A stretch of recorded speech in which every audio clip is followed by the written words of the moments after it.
Bismillahirrahmanirrahim. Assalamualaikum warahmatullahi wabarakatuh. Alhamdulillahirabbil alamin. Allahumma shalli ala Muhammad wa ala ali Muhammad. Amma ba'd. Eh, Terima kasih anak-anakku yang telah hadir dan meluangkan waktu untuk menyaksikan video ini. Jadi saya mohon maaf karena kita tidak bisa secara live mengingat begitu banyak kendala baik itu di jaringan mungkin maupun perangkat untuk anak-anakku di rumah. Jadi kami putuskan untuk membuat video rekaman workshop penulisan. Untuk hal-hal yang kurang dipahami nanti bisa silakan japri lewat nomor WA saya, oke? Baik. Terima kasih. Jadi hari ini kita akan mengikuti workshop atau pelatihan penulisan artikel Mak Guru Wei. Jadi ini adalah awal proses untuk buku kelima kita di SMP Islam Atira Bone tahun 2021-2022. Ya. Baik. Pertanyaan pertama yang akan terlintas di benak anak-anakku adalah kenapa kita harus menulis? Kenapa kita harus menulis? Nah, seperti yang kalian lihat nih di layar ya. Jadi ini rencananya akan menjadi sampul buku yang akan kita rilis atau terbitkan nanti ya. Jadi ini sampulnya sangat filosofis sekali. Lihat ada handphone, ada jalan ya. Tapi sebelumnya perlu anak-anakku tahu bahwa Mak Guru Wei itu artinya adalah cara belajar atau secara makna bahasa Wei itu adalah jalan. Jadi jalan untuk menuju kesuksesan dengan belajar. Nah, jalan untuk menuju kesuksesan itu tentu banyak tipenya, banyak macamnya. Nah, cara belajar pun begitu, banyak macamnya, banyak tipenya. Nah, bukunya nanti akan membahas tentang bagaimana cara-cara belajar orang-orang yang sudah menuju kepada kesuksesan atau sedang mengarah kepada kesuksesan. Oke, jadi ini adalah draft calon sampul yang akan kita gunakan di buku kalian. Oke, kenapa kita harus menulis? Karena ada 3 hal yang harus kita penuhi. Yang pertama adalah jaminan mutu sekolah. Jadi kegiatan kita ini merupakan sebuah kewajiban karena memang program menulis artikel adalah garansi yang diberikan sekolah untuk anak-anak yang 3 tahun bersekolah di Atira. Jadi salah satunya adalah memenuhi tuntutan jaminan mutu sekolah. Semua wajib mampu menulis dan mempresentasikan artikelnya. Kemudian yang kedua ini amal jariah. Kenapa amal jariah? Karena kita akan meneruskan ilmu yang bermanfaat untuk orang-orang di luar sana. Dan bila buku ini terbit dan dimanfaatkan, maka kebaikan yang akan didapatkan oleh orang-orang itu juga akan menimbulkan pahala yang terus mengalir untuk kita semua. Ya, baik. Jadi bangga ya kita ya untuk melakukan sesuatu yang dapat menghasilkan amal jariah. Lalu yang ketiga adalah eksistensi diri. Coba kalian bayangkan, nama kalian akan tercatat di buku terbitan ini, lalu kemudian akan dikirim ke Perpustakaan Nasional sebagai arsip. Artinya apa? Bahwa nama kalian akan selalu ada ya di dalam buku ini. Siapapun yang membaca, nama kalian akan tercantum di situ. Karena memang sebuah pepatah mengatakan bahwa kalau kalian bukan siapa-siapa, maka menulislah. Sesungguhnya kalian akan abadi dengan apa yang kalian kerjakan itu. Jadi ini 3 hal ini yang menjadi alasan kenapa kita harus menulis. Oke, selanjutnya adalah siapa yang akan menjadi pendamping kita dalam kegiatan ini. Baik. Ada 3 orang yang akan menjadi pendamping kita dalam kegiatan ini. Yang pertama adalah koordinator kegiatan, yaitu saya sendiri, ya. Jadi saya akan menjadi pendamping kalian juga. Terus yang kedua adalah guru pendamping. Guru pendamping ini nanti akan dibagi plus sudah dibagi mungkin berdasarkan SK yang telah dibagikan. Kalian mungkin sudah lihat siapa guru pendamping kalian. Nah, guru pendamping fungsinya adalah memfasilitasi kalian untuk mendapatkan akses kepada narasumber. Jadi kalian bisa minta tolong kepada guru pendamping untuk menghubungkan dengan narasumber. Kalau ada kesulitan terkait dengan di telepon susah atau di WA tidak dibalas sama sekali, lama. Nah, itu bisa meminta bantuan guru pendamping untuk membantu kalian supaya mungkin dipermudah. Seperti itu. Kemudian kakak narasumber. Kakak narasumber ini ya saya percaya semua alumni Atira itu orang yang baik. Dan semoga semua narasumber kita yang kalian dapatkan itu senantiasa membantu dan mendampingi kalian juga untuk menyelesaikan artikel ini. Ya, baik. Anak-anakku tolong diperhatikan. Koordinator kegiatan dalam hal ini saya saya akan mendampingi kalian dalam penulisannya. Guru pendamping bukan dalam bidang penulisan, tetapi memfasilitasi kalian untuk mendapatkan akses kepada narasumber. Untuk bentuk penulisan, untuk konsultasi penulisan itu langsung kepada saya. Oke, selanjutnya. Pertanyaan berikutnya adalah apa yang akan kita tulis? Apa yang akan kita tulis? Nah, anak-anakku, buku pertama, buku kedua, buku ketiga, dan terakhir kemarin semua punya karakteristik. Ya, semua punya karakteristik. Kalau buku yang pertama kita menulis tentang program-program unggulan SMP Islam Atira Bone. Buku kedua menuliskan tentang biografi semua tokoh-tokoh yang berperan aktif dalam membangun atau mendirikan sekolah ini. Kemudian yang ketiga itu adalah cerita tentang kesuksesan kakak-kakak kelas kita yang berada di luar negeri maupun di dalam negeri. Dan yang keempat kemarin adalah program-program unggulan selama masa pandemik. Maka yang kita tulis di buku kelima ini adalah kebiasaan alumni Atira Bone terpilih dalam belajar selama bersekolah di Atira Bone dan selama mereka menempuh di perguruan tinggi. Jadi yang akan kita gali adalah bagaimana kebiasaan belajar mereka. Bagaimana mungkin seorang Kak Yusril, kemudian Kak Aima yang bisa kuliah di luar negeri bisa mencapai kesuksesan. Bagaimana mungkin dengan Kak Farhan Fahrian yang calon dokter bisa meraih kesuksesannya. Tentu punya kebiasaan belajar yang unik di sekolah. Nah, inilah yang akan kita gali, inilah yang akan kita cari tahu bagaimana pola kebiasaan belajar mereka selama di asrama dan bahkan sampai selama mereka menempuh pendidikan tinggi di kampus. Itu yang akan kita cari tahu, ya, bagaimana belajar mereka dulu, bagaimana cara belajar mereka sekarang, bagaimana cara belajar mereka waktu masa normal, bagaimana cara belajar mereka saat pandemik. Jadi ini yang akan kita gali dari narasumber-narasumber kita. Baik anak-anak, kita lanjutkan. Lalu kemudian apa saja garis besar data yang akan kita cari? Ya, jadi ada 3 hal yang akan kita cari dari kegiatan menulis ini. Yang pertama adalah identitas lengkap narasumber. Jadi ini yang paling penting ya, karena nanti akan digunakan sebagai kata ganti dalam menceritakan kisah si narasumber itu. Jadi identitas lengkap ini bukan hanya nama, alamat, tempat tanggal lahir, tapi lebih luas kepada mungkin lebih ke nama orang tua, pekerjaan orang tua, hobi, cita-cita, kemudian makanan kesukaan, warna favorit, semua hal yang terkait atau melekat di diri narasumber itu. Ya, jadi pertanyaan bisa sampai 10, 20, bahkan 30, 40 pertanyaan hanya identitas saja. Ya, nomor sepatu, tinggi badan, berat badan, itu semua identitas yang semakin banyak semakin bagus. Kalau kemudian yang kedua yaitu prestasi yang pernah diraih selama sekolah atau kuliah. Prestasi yang pernah diraih selama sekolah atau kuliah. Jadi ini akan dipakai pada saat membuat pengantar sebelum masuk ke artikel inti. Jadi prestasi apa yang pernah diraih selama bersekolah di Atira contohnya ya. Selama berasrama itu apa saja prestasi yang pernah diraih, itu yang ditanyakan. Kemudian prestasi apa yang pernah diraih selama masa kuliah. Lalu prestasi apa yang pernah diraih mungkin pada saat SD atau SMP pada saat bersekolah di luar.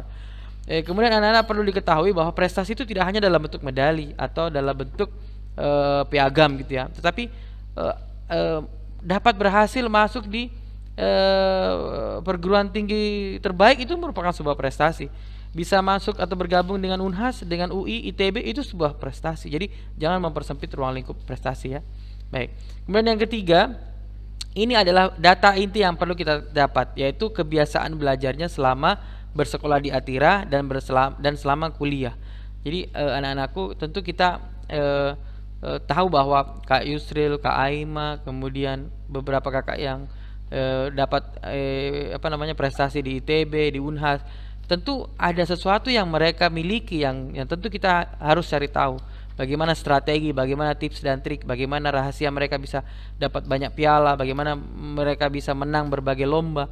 Ya itu yang perlu kita tahu, bagaimana sih rahasianya.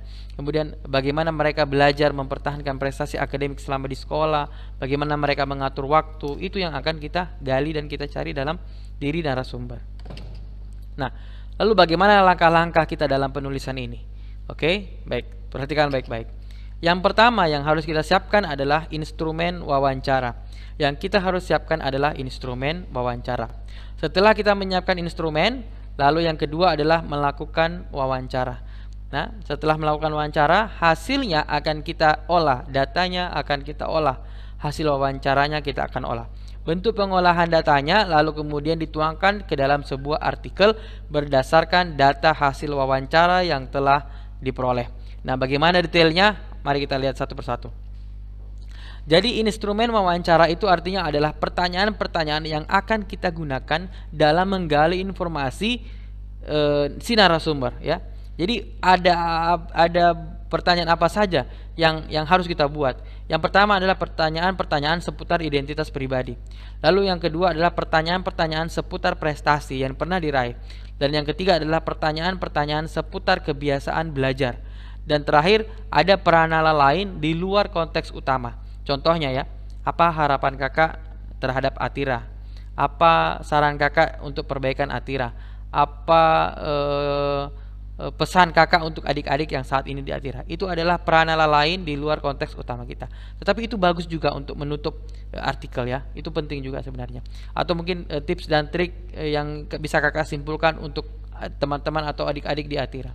Seperti itu. Jadi pertanyaan seputar identitas pribadi itu bisa dibuat 10 atau 20 pertanyaan. Lalu seputar prestasi bisa 5 pertanyaan atau 6 pertanyaan. Lalu seputar kebiasaan belajar juga seperti itu, bisa 6 sampai 10 pertanyaan. Yang nantinya pertanyaan itu bisa dikembangkan berdasarkan jawaban-jawaban yang telah disampaikan oleh narasumber. Lalu kita masuk ke bagian etika berwawancara. Tolong ini diperhatikan. Saat kita akan berwawancara, selalu memulai dengan salam dan memperkenalkan diri. Jangan pernah pakai P apa tuh? Ping gitu ya. Ada ping itu. Ada pernah itu siswa bertanya mewawancara pada buku ensiklopedia prestasi, dia bilang begini, P. Nah, katanya kakak narasumber, apa ini maksudnya ya? Nah, jadi dia komplain ke saya, Pak, kenapa begitu karakternya anak Atira sekarang? Masa saya disapa dengan P? Ya, jadi itu tidak sopan ya. Jadi tolong untuk memulai wawancara selalu diawali dengan salam, lalu siap memperkenalkan diri kalian. Setelah itu sampaikan tujuan wawancara, untuk apa kalian menghubungi, untuk apa wawancara ini dilakukan. Setelah itu ajukan permohonan untuk kesediaan. Apakah bersedia kak diwawancarai? Seperti itu. Lalu tanyakan waktu luang dan media yang akan digunakan. Jadi apakah kapan waktu kak? Seperti itu. Atau mau pakai apa kak bisanya wawancara? Apakah WA? Atau bisakah pakai WA kita wawancara kak? Tapi saya sarankan pakai WA saja ya, karena dia lebih mudah, lebih fleksibel, dan narasumber bisa mengatur kapan mengetik jawabannya. Kalau di telepon kan dia butuh interaksi yang intens dan pasti fokus pada kegiatan berwawancara. Tapi tergantung sih gimana kalian nyamannya dan bagaimana narasumber nyamannya. Oke. Selanjutnya adalah tidak memotong pembicaraan saat wawancara dilakukan melalui panggilan suara atau video. Jadi jangan terlalu ini kayak agresif sekali sehingga sampai memotong pembicaraan si narasumber. Itu sangat mengganggu ya. Kemudian tidak menggunakan kalimat mendesak saat menunggu balasan saat wawancara melalui media pesan tertulis, SMS atau WA. Jadi kalau satu hari ini tidak dibalas, besok salam lagi, assalamualaikum kak. Tidak dibalas, besok lagi sapa lagi, assalamualaikum kak, begitu. Jangan assalamualaikum kak, bisa wawancara kak, assalamualaikum kak, ada waktu tak kak, gitu. Jadi seakan-akan itu memaksa ya. Jadi cukup salam saja ya, cukup salam saja. Pun begitu kalau bisa sebentar deh, tapi kalau mungkin bisa enggak lama jika gitu. Itu tidak boleh ya. Jadi harus memperhatikan situasi dan kondisi narasumber saat kalian akan mewawancarai. Oke. Kemudian selalu mengucapkan terima kasih saat mengakhiri panggilan atau menutup chat pesan tertulis. Jadi selalu mengucapkan terima kasih saat mengakhiri panggilan. Selalu terima kasih Kak ya, atau kemudian menanyakan kembali kesediaan narasumber kalau ada wawancara lanjutan. Jadi kalian itu menanyakan sebelumnya, Kak bisa mungkin kalau ada lagi pertanyaan nanti saya hubungi Ki gitu. Jadi memang persediaannya sebelum kalian lanjut ke hari berikutnya untuk wawancara. Baik, berikutnya. Tuntaskan pertanyaan pada tema yang sama terlebih dahulu. Jadi kan tadi ada 3 garis besar tema nih ya. Pertanyaan identitas, kemudian pertanyaan prestasi, kemudian pertanyaan kebiasaan belajar. Tuntaskan dulu di satu bagian, baru kamu kalian pindah ke bagian yang lain. Jangan nanti ada bagian kebiasaan, kembali lagi ke pertanyaan identitas. Tapi Kak, siapa lagi nama Bapak tak? Tapi Kak, berapa Ki bersaudara? Nah, seperti itu. Tuntaskan dulu. Ya, baru kalian pindah ke tema yang lain. Ya, kemudian yang kedua, pengembangan pertanyaan bisa dilakukan dengan melihat jawaban dari narasumber. Biasanya ada hal-hal yang tidak tercatat kita catat, tetapi pada saat narasumber kita menjelaskan ada hal yang menarik. Nah, itu bisa ditanyakan. Artinya pengembangan pertanyaan dari jawaban yang disampaikan. Kemudian yang berikutnya, untuk panggilan suara, upayakan melakukan perekaman agar tidak kehilangan data. Jadi kalau kalian menelpon, usahakan direkam. Kalau tidak bisa direkam ya pasti dicatat. Ya. Kemudian untuk wawancara pesan tertulis, selalu sigap memindahkan data ke media penyimpanan seperti di Word file atau di catatan kecil. Supaya mengantisipasi kalau ada kehilangan data, kayak terreset atau seperti apa, teruninstall KWA. Ya. Bayangkan kalau sudah selesai semua wawancara tiba-tiba hilang. Kan setengah mati ya. Harus memulai lagi dari nol. Makanya setelah wawancara langsung save, langsung pindahkan ke Word itu data-data itu ya, atau catat ya, kecatat. Jadi nanti begitu mau mulai menulis enak langsung ada. Nah, seperti itu. Baik. Selanjutnya terkait dengan pengolahan data ya, pengolahan data. Jadi kita sudah punya data ini ya, kita sudah punya data. Jadi ada 3 bagian di sini dalam proses pengolahan data. Yang pertama, identitas narasumber kita gunakan sebagai kata ganti saat menarasikan kisah. Jadi identitas narasumber itu digunakan sebagai kata ganti saat menceritakan kisah. Kemudian yang kedua, data hasil wawancara itu kita ubah dari kalimat langsung menjadi kalimat tidak langsung. Ya, ntar kita lihat. Dan yang ketiga, susunan narasi paragraf, susunan narasi atau paragraf yang kita buat itu berpedoman pada urutan kerangka yang dibuat berdasarkan sistematika pertanyaan non-identitas. Ya, bagaimana contohnya kita lihat. Ini contoh 1 ya. Kita lihat datanya. Namanya Pak Muhammad Nurholis, tempat tanggal lahir Jember, Jawa Timur. Tanggal lahir 26 Oktober 1984 dan seterusnya. Lalu bagaimana data ini kemudian kita gunakan dalam bentuk narasi? Silakan perhatikan. Coba perhatikan. Ya. Kak Holis meraih prestasinya bukanlah dengan cara yang instan. Ada proses panjang yang dilalui cowok kelahiran Jember, Jawa Timur ini. Sepulang sekolah, putra pasangan Ahmad Zainuri dan Fauzia ini mengaku langsung mereview kembali catatan-catatan mapelnya dari sekolah. Ia merapikan catatannya dan memberikan warna untuk kalimat-kalimat yang dirasa sangat penting hasil menyimak penjelasan guru mata pelajaran. Perhatikan kata ganti. Sosok yang gemar mendengarkan musik ini, yang ditandai merah itu adalah identitas. Yang ditandai merah itu adalah identitas. Itu yang digunakan sebagai kata ganti pada saat kalian menceritakan kisahnya. Kalau semuanya pakai kata iya, itu tidak menarik, ya. Tetapi iya itu diganti dengan kata ganti yang tepat yang merujuk kepada narasumber. Oke, contoh kedua, mengubah data kalimat langsung menjadi kalimat tidak langsung. Coba perhatikan data wawancara. Apa yang kakak lakukan sepulang sekolah? Pertanyaannya, jawabannya, saya biasanya langsung ganti pakaian, lalu rebahan sekitar 20 menit. Lalu saya buka-buka kembali buku catatan sambil mengecek apakah ada PR atau tidak dari sekolah yang harus diselesaikan. Nah, ini kalimat yang tadi dijawab sama narasumber ini diubah menjadi kalimat tidak langsung. Coba perhatikan bentuknya. Kak Holis biasanya langsung mengganti pakaian sepulang sekolah. Setelah rebahan sekitar 20 menitan, cowok yang dikenal murah senyum ini kemudian mereview kembali catatan sekaligus mengecek tugas dari sekolah yang harus diselesaikan. Coba perhatikan. Berubah kan? Berubah kata gantinya toh? Nah, ini kalimat langsung yang merah berubah menjadi kalimat tidak langsung yang warna hitam. Ya? Oke. Kan sekarang contoh 3. Contoh 3 itu tadi terkait apa tadi ya? Yang ketiga itu. Nah, ini yang ketiga, perhatikan. Menyusun paragraf berpedoman pada urutan kerangka yang dibuat. Nah, ini contoh kerangkanya ini. Nah, ini contoh kerangkanya.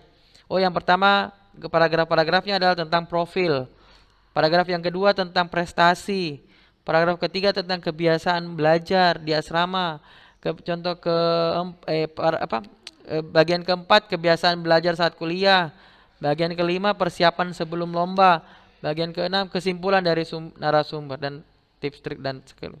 Ini contoh 3 ini contoh kerangkanya, yang akan dikembangkan berdasarkan data yang sudah diambil dan urutan paragrafnya harus berdasarkan kerangka yang telah dibuat seperti ini. Nah, ini bisa ditiru ini. Contohnya ini bisa ditiru. Ya. Oke. Oke, kita sekarang masuk di aturan penulisan. Nah, untuk menulisnya nanti setelah kalian selesai mengambil data akan dipindahkan ke Word, akan mulai mengetik. Nah, aturan penulisannya adalah yang pertama, dia diketik di Microsoft Word. Ukuran kertasnya A4, lalu marginnya 2,5 kanan, kiri, atas, dan bawah. Font yang digunakan 11 Times New Roman dengan spasi 1,15. Anak-anakku yang menulis maksimal 5 halaman, tidak boleh lebih ya. Jadi maksimal tulisan kalian itu hanya 5 halaman, hanya 5 halaman. Oke. Lalu dikirim dalam bentuk kumpulan file WinZip dengan format nama, penamaan, nama, kelas, dan narasumber. Lalu ada bertanya nih, Pak, yang mana itu dibilang WinZip, Pak? Nah, ini nih. Saya kasih lagi yang dibilang WinZip. WinZip ini. Nah, ini ya. Ini WinZip ya, yang begini. WinRAR. Nah, kalau tidak mengerti nanti tanya temannya bagaimana memasukkan data di WinRAR. Kenapa? Karena WinRAR itu dia aman dari virus ya. Jadi mengantisipasi data rusak pada saat dikirim ke saya. Seperti itu. Ya. Jadi perhatikan baik-baik nama, kelas, narasumber. Kirim saya lewat email. Dikirim ke saya lewat email. Nanti emailnya minta lewat WA. Pak, apa email tak? Baru kirim. Oke? Baik. Nah, sekarang apa saja yang dikirimkan ke dalam WinZip? Dalam WinZip itu apa saja yang dimasukkan? Yang pertama adalah naskah. Naskahnya masukkan di situ. Lalu yang kedua, foto narasumber. Yang ketiga, profil singkatmu sebagai penulis. Dan yang keempat, fotomu sebagai penulis. Nah, oke. Baik anak-anak, sekarang kita masuk di teknis pelaksanaan sidang. Jadi apa yang kalian tulis nanti akan dipresentasikan, akan dipertanggungjawabkan. Jadi nanti akan ada sidang presentasi naskah yang dibuat. Lalu apa yang kita perlu siapkan dalam teknis pelaksanaan sidang? Yang pertama adalah naskah kalian harus dicetak. Kemudian naskahnya dibuatkan PowerPoint untuk dipresentasikan. Lalu evaluasi terkait penulisan EYD naskah. Ini evaluasi ini akan ada berupa pertanyaan-pertanyaan. Ini evaluasinya. Jadi pertanyaannya itu terkait dengan penulisan naskah. Kemudian terkait dengan susunan isi naskah dan bagaimana kalian menguasai isi naskah yang telah dibuat. Setelah sidang nanti akan ada durasi waktu yang disiapkan untuk perbaikan. Ya, jadi ini akan disidangkan. Dan waktunya sudah ada di timeline. Nah, oke. Terkait sekarang terakhir ya tentang konsultasi penulisan. Konsultasi penulisan bisa dilakukan pada 2 orang. Yang pertama koordinator, saya ya. Jadi silakan kalian bertanya, Pak, begini tulisannya, bisa aja Pak, begini modelnya, bisa aja Pak. Nah, bisa silakan. Lalu yang kedua konsultasi wawancara melalui guru pendamping. Jadi konsultasi tentang wawancara yang dilakukan itu melalui guru pendamping. Silakan tanyakan nomor HP, IG, narasumber semua bisa melalui guru pendamping. Perizinan penggunaan handphone, chatting sosial media itu semua bisa lewat guru pendamping.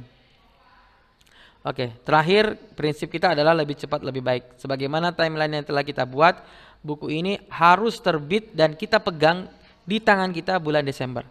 Jadi tidak ada lagi alasan terlambat menuju ke penamatan karena buku ini rencananya disiapkan untuk promosi PSB di bulan 12. Jadi bulan 1 insya Allah sudah bisa dibedah bukukan sebagai bentuk kebanggaan bahwa ternyata di Atira itu menulis buku anak-anak kelas 9-nya dan itu bisa menjadi nilai jual lebih dalam promosi PSB kita tahun depan. Baik anak-anak, saya kira demikian yang bisa saya sampaikan. Bila ada pertanyaan-pertanyaan bisa melalui kolom komentar atau kalian bisa langsung japik ke saya. Setelah menonton video ini jangan lupa di subscribe dan di like. Oke. Dadah.